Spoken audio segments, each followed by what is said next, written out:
الحمد لله رب العالمين والصلاة والسلام على رسوله الكريم وعلى آله وبارك وسلم.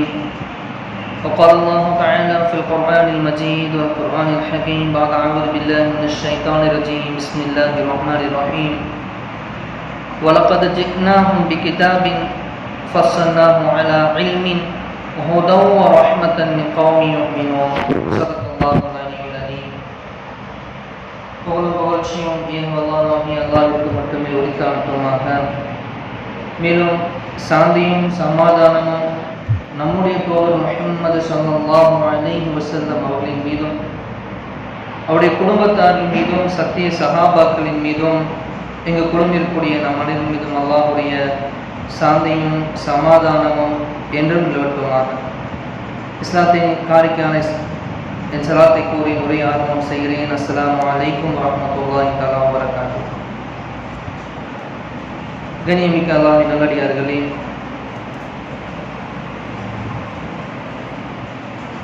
இந்த காலகட்டத்திலே நமக்கு மிக தேவையான ஒரு விஷயம் இல்ம். அப்படிப்பட்ட இல்மானது ஒரு குடும்பத்திலே யாருக்கு மிக அவசியமாக இருக்கிறது? இந்த உம்மத்தில் உள்ள ஒவ்வொரு நபருக்கும் இல்ம் மிக இன்றியமையாதது, அவசியமானது. இருப்பினும் பெரியார்கள் கூறுவார்கள், ஒரு வீட்டிலே ஒரு பெண்ணினிடத்தில்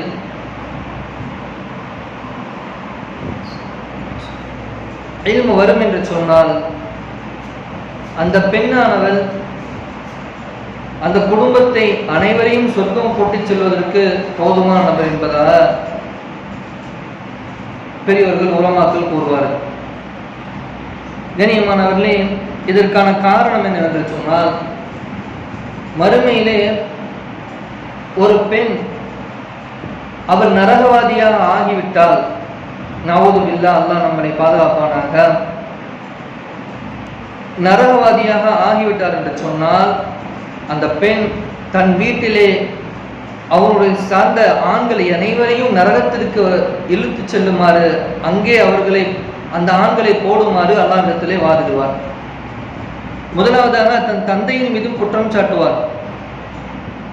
என்னுடைய தந்தை உன்னை பற்றியான கல்வி ஞானத்தை எனக்கு கொடுக்கவில்லையா அல்லாஹ், எனவே என் தந்தை என்ன செய், நரகத்திலே முதலில் போடு, பிறகு என்னை நரகத்தில் போடு, இல்லை என்று சொன்னால் நான் நரகவாதியாக இருக்க மாட்டேன். அடுத்து அந்த நபர் கை காட்டுவார், யா அல்லாஹ், என்னுடைய அண்ணனை நீ நரகத்தில் போடு, காரணம் உன்னை பற்றியான எச்சரிக்கை, உன்னை பற்றியான விஷயங்களை தீனுடைய மார்க்கக்கல்வியிலிருந்து கொண்டு வந்து சேர்க்கவில்லை, எனவே தான் நரகவாதியாக ஆகினேன். யா அல்லாஹ், என்னுடைய அண்ணனே நரகத்தில் போடு. அடுத்து கூறுவார், என்னுடைய தமையன் தன்னுடைய தம்பியை சொல்வார், இவரையும் நரகத்தில் போடு என்பதாக. அடுத்து இவருடைய கணவனையும் கை காட்டுவார்.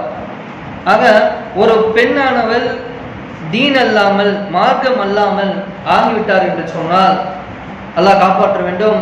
அவர் நரகவாதியாக முடிவு செய்யப்பட்டு விட்டது என்று சொன்னால் மறுமையிலே சகோதரர்களே, அந்த பெண்ணானவர் இத்தனை நபர்களை கைகாட்டி இவர்களையும் சேர்த்து நரகத்தில் போடு யா அல்லாஹ் என்று அல்லாஹ்விடத்திலே வாதிட ஆரம்பித்து வருவார் என்று சொன்னால், பெண்களுக்கு கல்வியை கொண்டு போய் சேர்ப்பதிலே இந்த சமூகம் எவ்வளவு அக்கறையாக கவனமாக இருக்க வேண்டும் என்பதை நாம் புரிந்து கொள்ள வேண்டும்.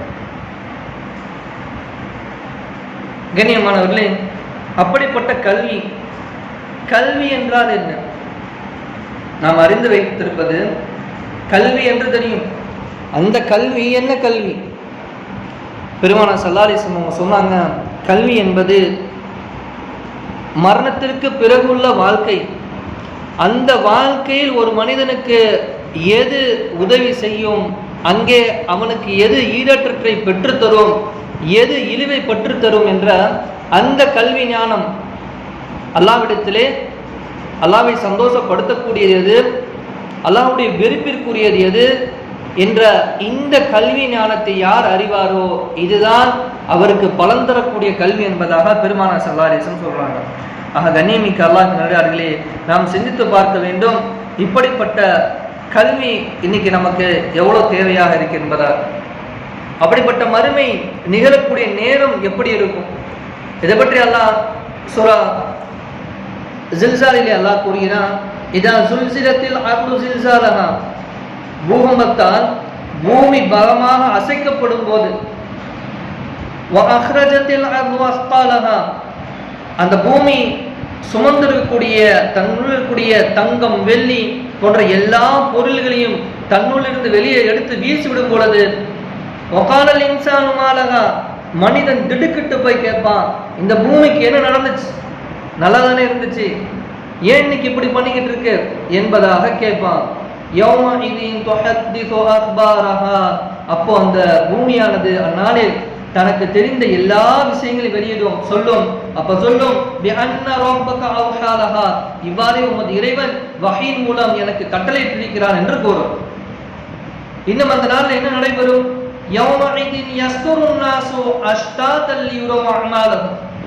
அந்நாள்ல மனிதனுடைய நன்மையோ தீமையோ தாங்கள் செய்த செயல்களை காண்பதற்காக பல பிரிவுகளாக பிரிந்து கூட்டம் கூட்டமாக விசாரணைக்கு வருவார்கள். தன்னுடைய உள்ளத்துல மறைச்சு வச்சிருந்தாங்களே தவறையோ இல்ல வேற எதுவும் ரகசியங்களையோ எல்லாம் வெளிப்படும் அந்த நாள் ஏற்படும். சொல்றான் அல்லாஹ், ஆகவே எவர் ஓர் அணுவளவும் நன்மையை செய்திருக்கிறாரோ அந்நாளிலே அந்த மறுமையிலே அல்லாஹ்விடத்திலே அந்த அணுவளவு நன்மையை மன செய்வார்கள், அங்கே கண்டு கொள்வார், அதற்கான கூலியை பெற்றுக் கொள்வார். அதே போல எவர் ஒரு அணுவளவு தீமையும் செய்தானோ அதனுடைய தீமையையும் அந்த மறுமை நாளிலே கண்டுகொள்வோம்.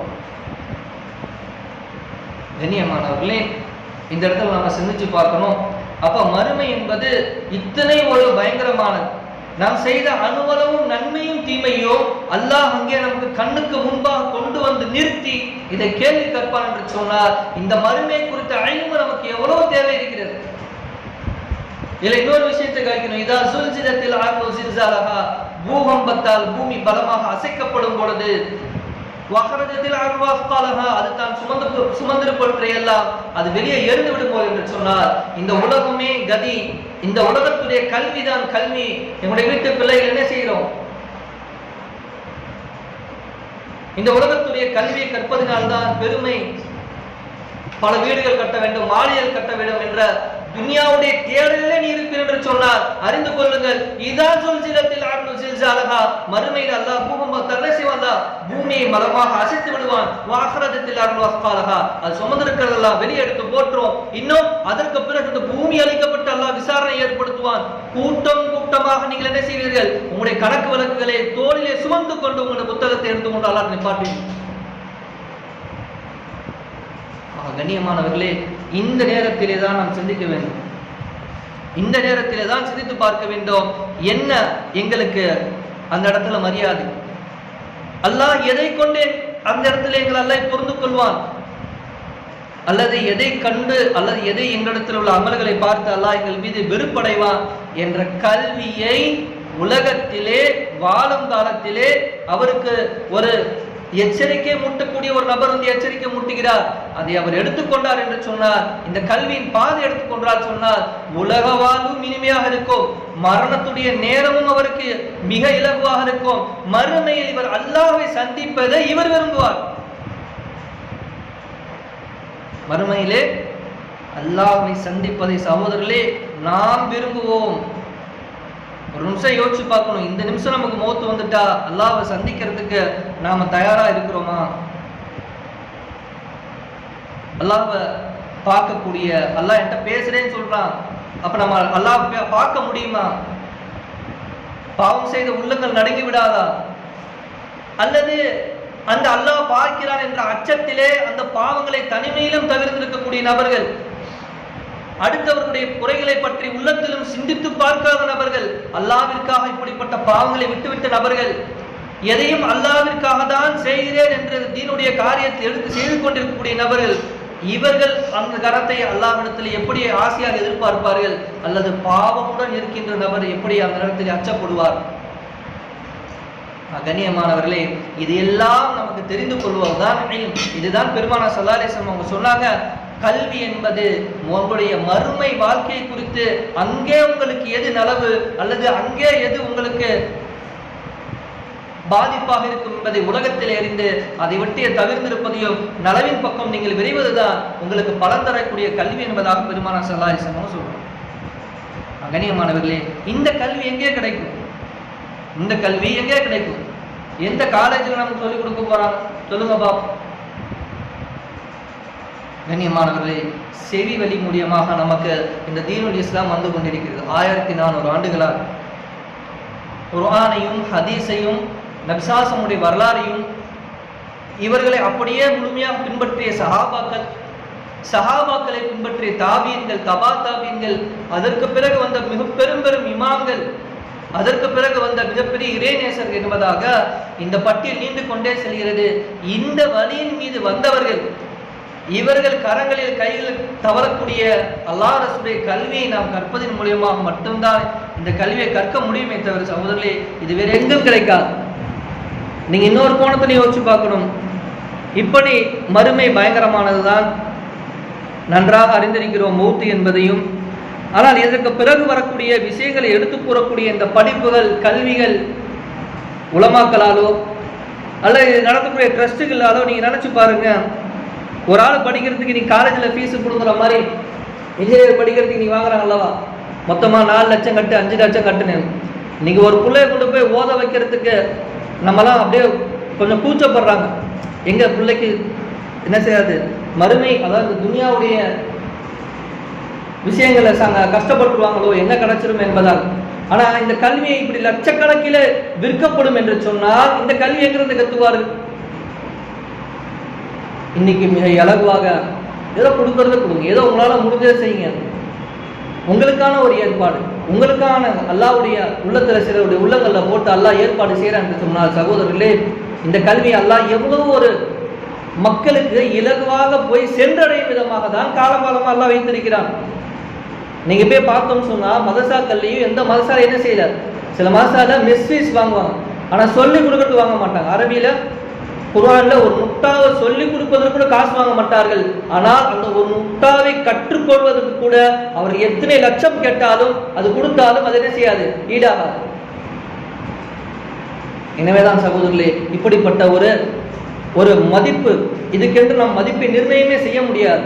அப்படி அல்லாஹ் சுப்ஹானஹு வ தஆலா இந்த கல்வியை வைத்திருப்பதன் காரணமாக தான் மக்களுக்கு மத்தியில் அண்ணா என்ன செய்கிறான், இந்த கல்வியை மக்களுக்கு இலவசமாக கிடைக்கும் விதமாக அந்த காலத்தில் இந்த காலத்துக்கும் அல்லாஹ் ஆக்கியிருக்கிறான். ஏன் மறுமையில் அல்லாஹ் கேள்வி கேட்டான்னு சொன்னா, உனக்கு கல்விக்காக நீ என்ன எவ்வளவு செலவு செஞ்சா இல்லையா? அல்லாஹ் ஃபீஸ் அதிகமா இருந்துச்சு, லட்சக்கணக்கில் கேட்டாங்க, எல்லாம் சொல்ல முடியுமா?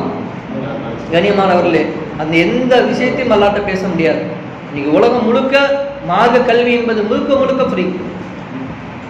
ஒருவேளை அவங்க எடுக்கிற சில சிரமங்களுக்காக அவங்க என்னாச்சும் வைக்கலாமே தவிர, இன்னைக்கு ஸ்கூல் காலேஜில் பணம் விடும்போதை போன்ற இந்த மார்க்க கல்வியை நாம் வாங்க போவதில்லை.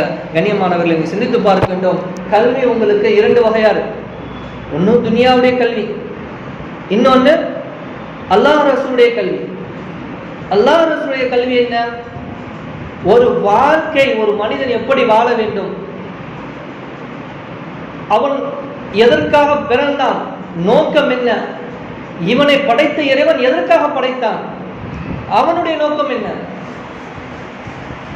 இந்த மனிதன் இந்த மரணத்திற்கு பிறகு என்னென்ன நிலைகளை சந்திப்பான், மறுமை எப்படி ஏற்படும், மறுமையிலே மனிதர்கள் சந்திக்கூடிய நிலைகள் என்ன, அடுத்த சொர்க்கத்திற்கு செல்லக்கூடியவர்கள் சொர்க்கத்தில் என்ன பெற்றுக் கொள்வார்கள், நரகத்திலே செல்லக்கூடியவனுக்கு நரகத்தில் எதை பெற்றுக் கொள்வான், நீங்கள் பிறப்பதற்கு முன்பாக எங்கே இருந்தீர்கள், இந்த உலகம் எப்படி இருந்தது, பெருவெடிப்பு கொள்கை பற்றி அல்லாஹ் பேசுகிறான். அதற்கு முன்பாக இந்த படைப்பு போடுவதற்கு முன்பாக எப்படி இருந்தது என்பதாக அல்லாஹ் சுப்ஹானஹு வ தஆலா நாம் பிறப்பதற்கு முன்பையும் அல்லாஹ் பேசுகிறான், பிறந்த பின்னையும் பேசுகிறான். அடுத்து மறுமையிலே நீங்கள் சொர்க்கவாசியா நரகவாசியா, உங்களுடைய உள்ளங்கள் எப்படி இருக்கும், அந்த இடத்துல நீங்கள் எதை நினைத்துக் கொண்டிருப்பீர்கள், சிந்தித்துக் கொண்டிருப்பீர்கள் என்பதாக. ஆக சகோதரர்களே, உங்களுடைய சுற்றிலும் அல்லாஹ் பேசுகிறான். இதை அறிந்து கொள்வதுதான் கல்வி. இது எந்த கல்வி? அல்லாஹ் ரசூலுடைய கல்வி. சரி சார், துனியாவுடைய கல்வி கற்கிறோமே, இதையும் எஜுகேஷன் தானே போடுறாங்க, ஸ்கூல் அகாடமி தானே போடுறாங்க. என்ன சகோதரர்களே, இது எல்லாம் கலை. 10th முடிச்ச உடனே 11th 12th இந்த குரூப் எடுத்தாதான் இதை படிக்க முடியும், காமர்ஸ் எடுத்தாதான் ஒரு எம்பிஏ ஆக முடியும், அல்லது சயின்ஸ் ஆர்ட்ஸ் படித்தாதான் அது மேக்ஸ் இருந்தால் தான் ஒரு எம்பிபிஎஸ் போக முடியும். சகோதரி, இதெல்லாம் கலை, பணத்தை சம்பாதிக்கக்கூடிய ஒரு கலை தானே தவிர இது கல்வி அல்ல. எது கல்வி என்று சொன்னால் ஒரு மனிதனை எது பண்படுத்துமோ, எது அல்லாஹ்வை அறிவதற்கு கொண்டு போய் அவனை சேர்க்குமோ இது கல்வி. இது அல்லாத மற்ற அனைத்தும் பணம் சம்பாதிப்பதற்கான ஒரு கலையை தவிர சகோதரர்களே அது கல்வி அல்ல. இது இன்றைய காலத்துடைய பிள்ளைகளுக்கு நாம் ஆழமாக மனதிலே பெற்றோர்கள் புரிய வைக்க வேண்டும். அப்படின்னு சொன்னால் முதல்ல பெற்றோர்கள் புரிந்து கொள்ள வேண்டும். அப்ப கல்விக்கும் கலைக்கு வித்தியாசம் தெரியணும் சகோதரர்களே. ஏனென்று சொன்னால், ஏன் இவ்வளவு அழுத்தமாக பேசணும் சொன்னால், மரண நேரம் வந்துவிட்டது என்று சொன்னால் மனிதன் கேட்பான். நாம் அல்லாஹ் குர்ஆனிலே கூறுகிறான், யாரேனும் இதற்கு ஓதி பார்ப்பவர் உண்டா என்று கேட்பான். அவன் பெரிய ஒரு அரசனா இருந்தாலும் சரி, ஆண்டியா இருந்தாலும் சரி, கேட்பான ஓதி பார்க்கிறவங்க இருக்காங்களா, கொண்டு ஓதி பார்த்தா சரியா பெருமா சொல்ல போனோம். இவர் எதையும் ஓதி பார்த்தாலும் சரியாக. அப்ப அவர் ரூஹ் எடுக்கக்கூடிய நேரத்துல அவர் அந்த மலக்குகள்கிட்ட கெஞ்சுவானா. ஏன்? அவர் முஸ்லீமாக இருந்தாலும் சரி, காஃபிராக இருந்தாலும் சரி, அவனுடைய நிலைகள் மாறிவிடும். இது வரைக்கும் அந்த துனியால நமக்கும் அந்த மறுமை என்ற விஷயத்துக்கு மத்தியில் அல்லாஹ் ஒரே ஒரு திரையை தான் வச்சிருக்கான். இப்பயும் நமக்கு முன்னாடி மறுமை இருந்து கொண்டிருக்கு. அதை எடுத்துட்டான்னு சொன்னா அல்லாஹ்வுடைய சொர்க்க நரங்கள் முதல் கொண்டு நாம் இருக்கக்கூடிய இடத்த வந்து பார்த்துருவோம். இது அந்த மலக்குள் மௌத் வர்றப்ப இந்த காட்சியெல்லாம் அவருக்கு தெரிய ஆரம்பிச்ச உடனே, ஆஹா தப்பு பண்ணிட்டோம், இதல்லவா இப்படியெல்லாம் தெரியுது, சொர்க்கம் தெரியுது, நரகம் தெரியுது, இவ்வளவு காலங்கள் இதை குறித்து எனக்கு யாரும் எச்சரிக்கை செய்யலையே என்ற அச்சத்தோடு அவன் சொல்லுவான், யா அல்லாஹ் எனக்கு கொஞ்சம் அவகாசம் கொடு, என்ன செஞ்சிடறேன், என்னுடைய செல்வங்கள் எல்லாத்தையும் போய் தர்மம் செஞ்சுட்டு வந்துடுறேன். ஏன்னா முதல்ல உன்ட்ட இவ்வளவு காசு இருக்குப்பா, படிக்க வைக்கிறதுக்கு, ஏன்னா ஏழை பிள்ளைங்க 2 பேர்த்த தத்தெடுத்துக்குப்பான்னு சொன்னா ஓடுவார். எங்கடா வந்துடுவாங்களோ, பள்ளியாசலுக்கு என்ன செய்யப்பான அஞ்சுவார், காசு குறைஞ்சிருமோ, மதத்தாங்களுக்கு என்னாச்சும் வசூலுக்கு வந்தாங்கன்னு சொன்னா அந்த நபர்களை பார்த்தாலே ஆள் இல்லைன்னு சொல்லி அமைச்சிருது. இப்படி கஞ்சத்தனம் பிடித்த நபர் அவருடைய மரண தருவாயில என்ன செய்வார் என்று சொன்னால், ஒரு நிமிஷம் எல்லாம் எனக்கு அனுமதி, என் சொத்து செல்வம் அவங்க பிள்ளைகளுக்கு சொல்லி சேர்ப்பார். இது என் முதல் மகனுக்கு இந்த வீடு கட்டியிருக்கேங்க, இந்த இடம் இந்த 2வது மகனுக்குங்க, இந்த கடை இதெல்லாம் சேர்த்து அப்படியே 3வது மகனுக்குங்க, இதெல்லாம் என் பொம்பளை பிள்ளை கொடுத்தலாம், எண்ணி வைத்ததை மொத்தத்தையும் என்னுடைய டெபாசிட்ல வரதுக்காக மறுமைக்காக நான் அப்படியே செலவு செஞ்சுட்டு வந்தேன் கேட்பார். அவருக்கு சொல்லப்படும், ஒரு நொடி கூட என்ன செய்ய சகோதரர்களே, அவருக்கு மரணம் முந்தவும் முந்தாது, பிந்தவும் பிந்தாது. இப்படிப்பட்ட இந்த நேரத்துல நாம இன்னைக்கே நாம நல்ல அமல்களில் ஈடுபடுறோம், இன்னைக்கே நப்சாசம் சொன்ன அந்த மறுமையை குறித்து நாம ஈமான் கொண்டவர்களாக நம்ம அமல் செய்வோம் என்று சொன்னா அந்த மரண நேரம் சுகமாக இருக்கு. அதான் சொல்லுவாங்க, ஏழைகளுக்கு ரொம்ப கஷ்டப்படுற ஏழைகள் இருக்காங்க அல்லவா, அது நல்லடியா இருக்கு, இவங்களுக்கு மரணம் ரொம்ப மேலாக இருக்குமா துனியாவுடைய எல்லா கஷ்டங்களை விட்டு போகக்கூடிய நேரத்துல. அப்ப அவங்களுடைய உலகத்துடைய ஈடுபாடுகள் செயல்பாடுகள் எல்லாம் அல்லாஹ்வுக்கு பொருந்தியதாக இருக்கக்கூடிய நபருக்கு மறுமையில் என்ன செய்யும் சகோதரர்களே, அந்த மரணமும் ஒரு இலகு, மறுமையிலும் மிக அல்லாஹ் கூறுகிறான். சில எல்லாருமே அன்னைக்கு மறுமையில் நிற்கக்கூடிய நேரத்துல அல்லாஹ் என்கிட்ட என்ன கேள்வி கேட்பானோ, என்னெல்லாம் என்ன ஆகுமோ, நான் சொர்க்கவாசியா நரகவாசியா தெரியல என்பதாக அப்படியே அஞ்சு கொண்டு அந்த கூட்டமாக மக்கள் நின்று கொண்ட நேரத்துல சில மனிதர்களை மட்டும் அல்லாஹ் சுப்ஹானஹு வ தஆலா இன்று பார்க்கிற போல அரசர்களுக்கு ஒரு அரியணை போட்டிருக்கும் அல்லவா, அது போன்ற சிகப்பு கம்பளங்கள், அதுல முத்துக்கள் பதிந்திருக்கும், அது போன்று மிகப்பெரிய ஆசனங்கள் அவங்களை உட்கார வச்சு அழகு பார்ப்பான். அவங்கள்ட்ட அந்த நேரத்துல எந்த கவலையும் இருக்காது, எந்த துன்பமும் இருக்காது, அப்படியே அவங்க சிரித்தவர்களாக அங்கே அமர்ந்திருப்பார்கள். அதை பார்த்து எல்லாரும் ஆச்சரியப்படுவார்கள். சகோதரர், இவர்கள் யார்? நீங்களும் நானும் ஆசை வைக்க வேண்டும் சகோதரர்களே, இவர்களை போன்று ஆகிட வேண்டும். இவர்கள் யார்? உலகத்திலே வாழும் காலத்திலே இல்மு கொண்டவர்கள், அல்லாஹ்வை பற்றி அறிந்தவர்கள். இந்த மறுமையில இந்த இடத்தில் வருவதற்கு இவர்கள் உலகத்தில் என்ன செய்தார்கள்? அல்லாஹ்விற்காக ஒரு அமலை செய்தார்கள். ஏதேனும் அல்லாஹ் தடுத்து விட்டால் விட்டுருவேன் என்று சொன்னால் அல்லாஹ்விற்காக என்ன செய்வாங்க? ஒரு விஷயத்தை விட்டுருவாங்க. இப்படி எதுவாக இருந்தாலும் அல்லாஹ்வை வைத்து செய்வது அல்லது அல்லாஹ்விற்காக விட்டு செல்வது, இப்படி 2 தன்மையை அவர்கள் வாழ்ந்ததின் காரணமாக மறுமையில இப்பேற்பட்ட அவர்களுக்கு ஒரு நிலை கொடுக்கப்படுமா? கண்ணியமிக்க அல்லாஹ்வினர்களே, இந்த நிலைகளை அடைய வேண்டும் என்று சொன்னால் சகோதரர்களே, வாழும் காலத்திலே நமக்கு கல்வி இருக்க வேண்டும். இந்த கல்வியை குறித்து பெருமானார் ஸல்லல்லாஹு அலைஹி வஸல்லம் ஒருத்தவங்க வந்து கேட்டாங்க.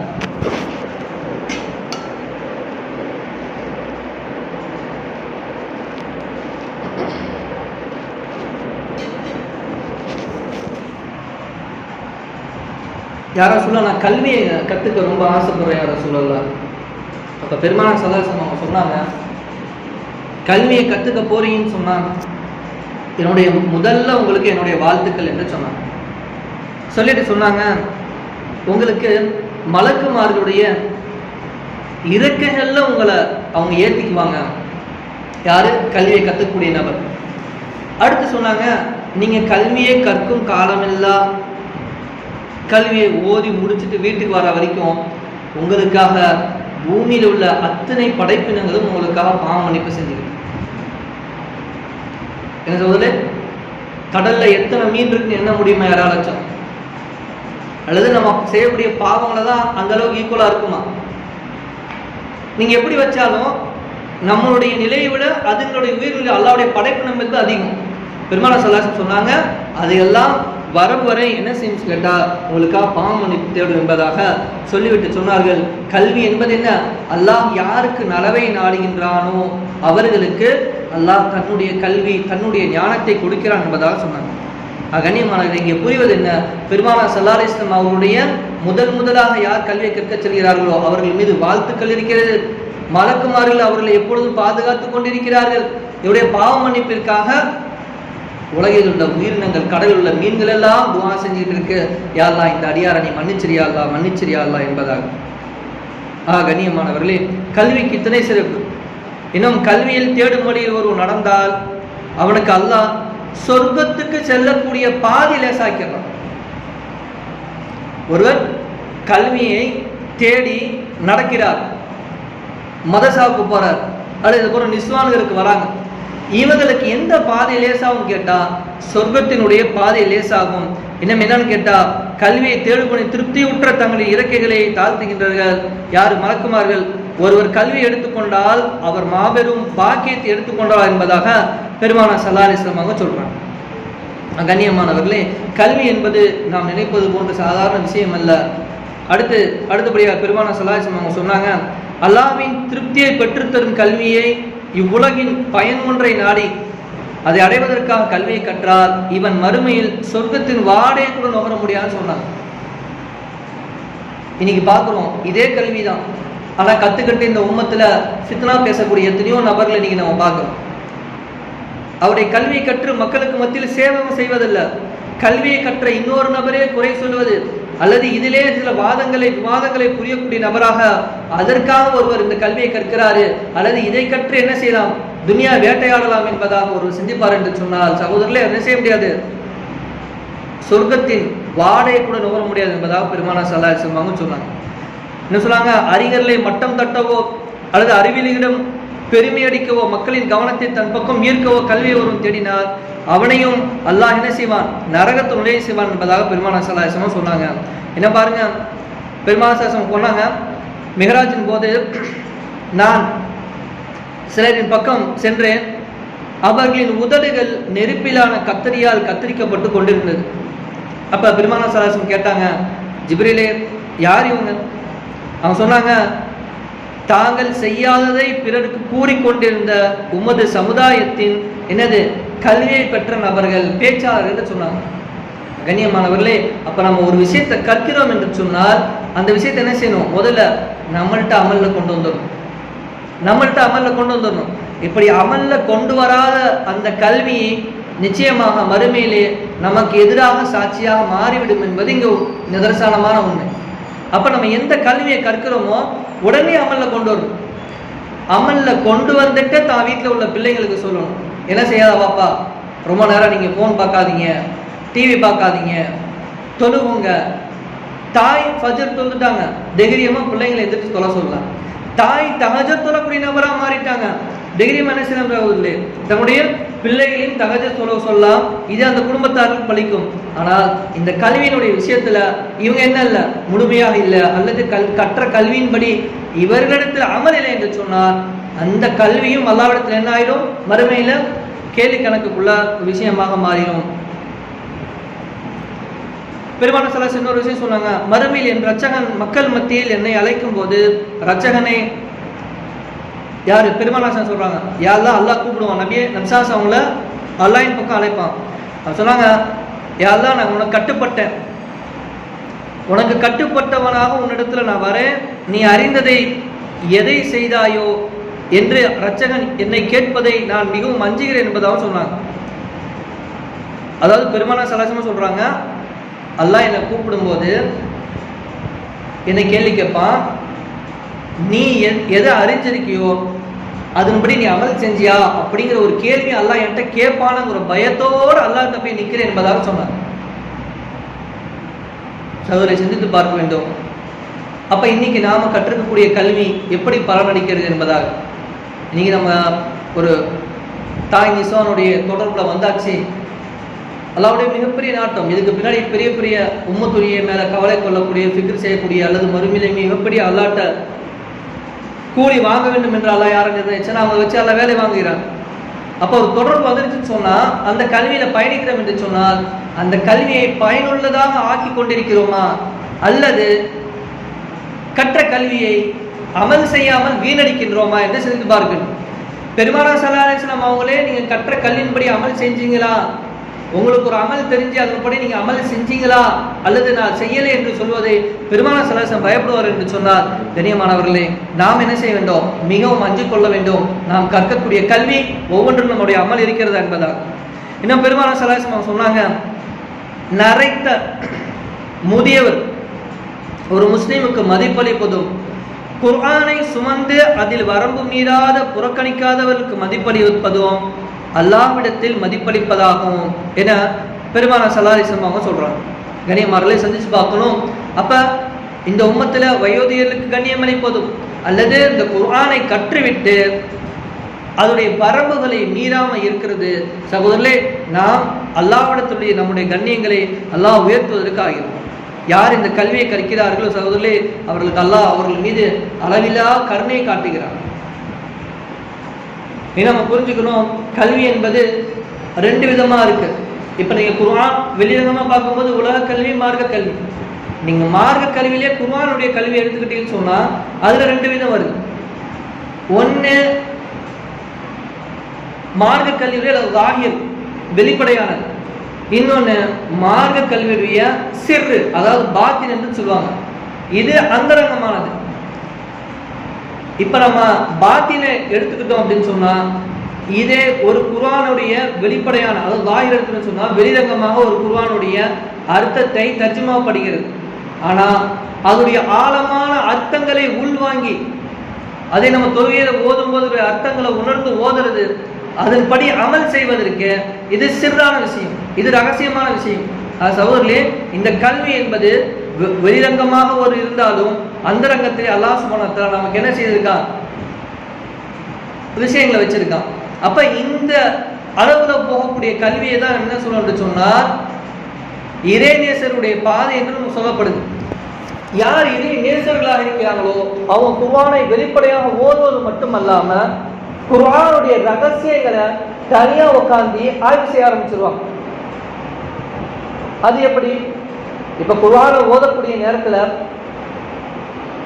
அல்லாஹ் சூரா அஹ்மத் சூரால அல்லாஹ் சொல்றான், வபனைனா ஃபௌககும் சபன் சிதாதா, வானங்களை அடுக்கடுக்கா 7 அடுக்கா நான் உங்களுக்கு ஆக்கி வச்சிருக்கேன்.